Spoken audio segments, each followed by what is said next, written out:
ലോക പ്രശസ്ത ഹിന്ദി പണ്ഡിതയും London school of oriental and African studies പ്രൊഫസറുമായ ഫ്രാഞ്ചസ്ക ഓർസീനിയ ഇന്ത്യയിലേക്ക് പ്രവേശിക്കുന്നത് മോഡി സർക്കാർ തടയുകയും തിരിച്ചയക്കുകയും ചെയ്തത് വലിയ പ്രതിഷേധത്തിനിടയാക്കിയിരിക്കുകയാണ്. ചൈനയിൽ ഒരു അക്കാഡമിക് കോൺഫറൻസിൽ പങ്കെടുത്തതിന് ശേഷമാണ് ഹോങ്കോങ്ങിൽ നിന്ന് അവർ ഡൽഹിയിലെത്തിയത്.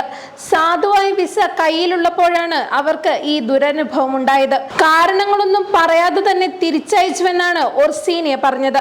തന്നെ തിരിച്ചയച്ചെന്ന് മാത്രമേ തനിക്കറിയൂ എന്നാണ് അവർ മാധ്യമങ്ങളോട് പറഞ്ഞത്.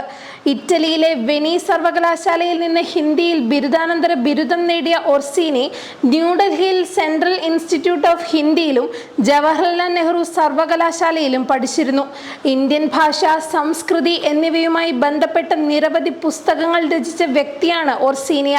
അവരെയാണ് രാജ്യത്തേക്ക് പ്രവേശിക്കുന്നതിൽ നിന്ന് തടയുകയും തിരിച്ചു പോകണമെന്ന് അറിയിക്കുകയും ചെയ്തത്. ഇന്ത്യയുടെ ജീവിത യാഥാർത്ഥ്യങ്ങളും മോഡി സർക്കാരിന്റെ സാമൂഹ്യ സാംസ്കാരിക നയങ്ങളും വിമർശിക്കപ്പെടുമെന്ന ഭയത്തിൽ നിന്നാണ് ഇത്തരം നിലപാടുകൾ ഉണ്ടാകുന്നതെന്ന വിമർശനമാണ് ഓർസീനിയക്കെതിരായ നടപടിയിൽ ഉയരുന്നത്.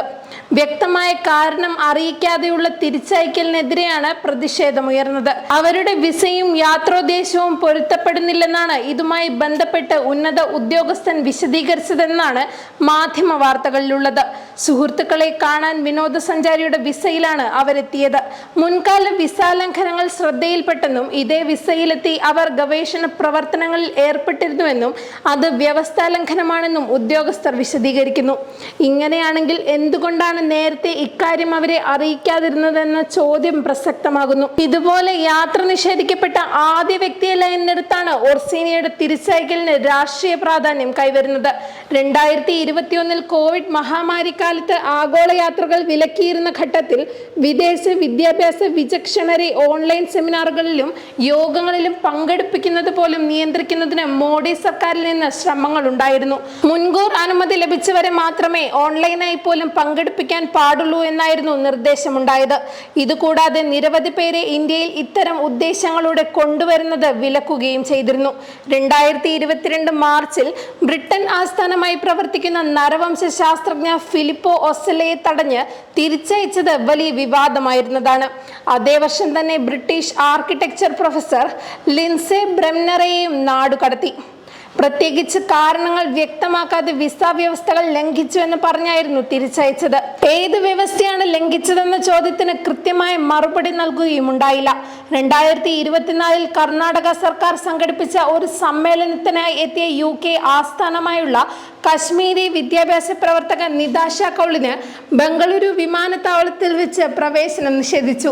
തുടർന്ന് കൗളിന്റെ OCI കാർഡും റദ്ദാക്കി. ഭാരതീയ ജനതാ പാർട്ടിയുടെ രാഷ്ട്രീയത്തെ വിമർശിക്കുന്ന സ്വീഡൻ ആസ്ഥാനമായുള്ള അക്കാഡമിക് സമൂഹ മാധ്യമ വിമർശകനായ അശോക് സെയിനിന്റെ OCI കാർഡും റദ്ദാക്കിയിരുന്നു. ഡൽഹി ഹൈക്കോടതിയെ സമീപിച്ച സ്വെയിൻ അവിടെ നിന്ന് ആശ്വാസവിധി സമ്പാദിക്കുകയായിരുന്നു. BJP സർക്കാരിന്റെ നയങ്ങളെ വിമർശിക്കുന്ന വിദേശികളും സ്വദേശികളുമായ വിദ്യാഭ്യാസ പ്രവർത്തകർ, വിചക്ഷണർ എന്നിവർക്കെതിരായി ഇത്തരം നടപടികൾ സർക്കാരിന്റെ അസഹിഷ്ണുതയുടെ തെളിവ് തന്നെയാണ്. രാജ്യത്തിനകത്താണെങ്കിൽ ഈ വിഭാഗത്തിൽപ്പെടുന്നവരെ മാത്രമല്ല ലക്ഷ്യം വെക്കുന്നത്. എത്രയോ ആളുകൾ സർക്കാർ വിമർശനത്തിന്റെ പേരിൽ ജയിലിൽ കഴിയുകയാണ്. ഭീമ കൊറേഗാവ് സംഭവത്തിന്റെ പേരിൽ ഒരു ഡസനിലധികം വിദ്യാഭ്യാസ വിചക്ഷണരും സാമൂഹ്യ പ്രവർത്തകരും ഇപ്പോഴും ജയിലിലാണ്. സാഹിത്യ സൃഷ്ടികൾ, സിനിമകൾ, നാടകങ്ങൾ എന്നിങ്ങനെ നിരോധിക്കപ്പെടുകയോ സെൻസർ ചെയ്യപ്പെടുകയോ ചെയ്യപ്പെട്ട അനവധി സംഭവങ്ങളും ഉണ്ടായി.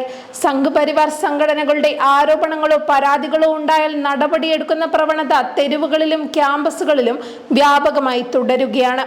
പല സർവകലാശാലകളിലും ഇപ്പോൾ പ്രതിഷേധങ്ങൾക്കും ചർച്ചകൾക്കും മാത്രമല്ല സാഹിത്യ സമ്മേളനങ്ങൾ, സെമിനാറുകൾ എന്നിവയ്ക്ക് പോലും മുൻകൂർ അനുമതി ആവശ്യമാണെന്ന സ്ഥിതിയാണ്. രാജ്യത്ത് നിലനിൽക്കുന്ന സാംസ്കാരിക അടിയന്തരാവസ്ഥയുടെ അടയാളങ്ങൾ തന്നെയാണ് ഇവയെല്ലാം.